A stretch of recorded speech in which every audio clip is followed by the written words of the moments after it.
Je vais vous expliquer le principe d'une dilution. Donc une dilution, c'est diminuer la concentration d'une solution mère pour fabriquer une solution fille. Donc je vais prendre l'exemple d'une solution de menthe.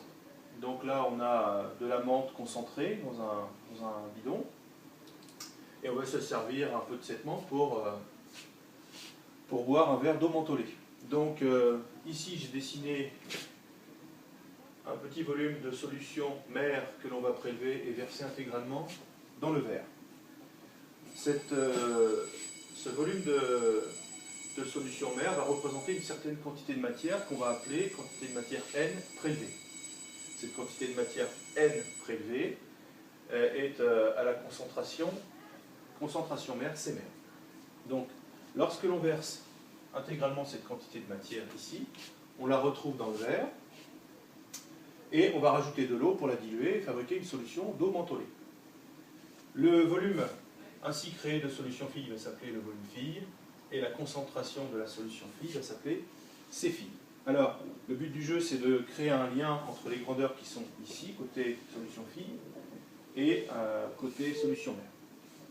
Alors, le lien, il est simple, c'est C égale N sur V. Nous, ici, la partie commune, c'est la quantité de matière prélevée, donc il faut isoler la variable N dans la formule C égale N sur V.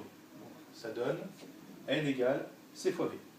Donc, appliqué à notre exemple, côté solution mère, la quantité de matière N prélevée est égale à C, donc concentration mère, fois V, le volume prélevé. Et cette quantité de matière que l'on a versée intégralement ici se retrouve à la concentration C fille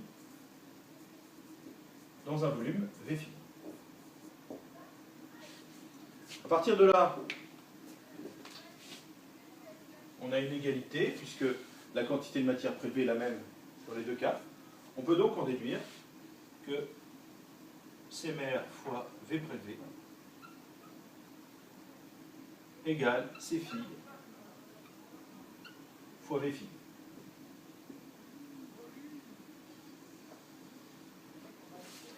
Donc voilà l'égalité entre les quatre grandeurs, concentration et volume, côté solution mère et côté solution fille. Alors à partir de là, il y a quatre possibilités. Soit on va vous demander le volume à prélever quand on connaît la valeur de la concentration mère, de la concentration fille et le volume final.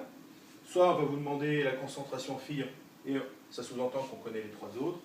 Soit on va vous demander quel est le volume de solution fille préparé quand on connaît C mère, V prélevé et C fille. Donc, et ainsi de suite. Donc, à partir du moment où on vous demande une grandeur, c'est qu'on vous donne les trois autres. En règle générale, la question qui se pose, c'est quel est le volume de solution mère à prélever pour fabriquer telle concentration de solution fille avec tel volume. Ça veut dire qu'on vous donne la concentration de la solution mère. À partir de là, on peut vous demander une deuxième chose, c'est combien de fois on a dilué la solution mère pour fabriquer la solution fille, ce qu'on appelle le facteur de dilution.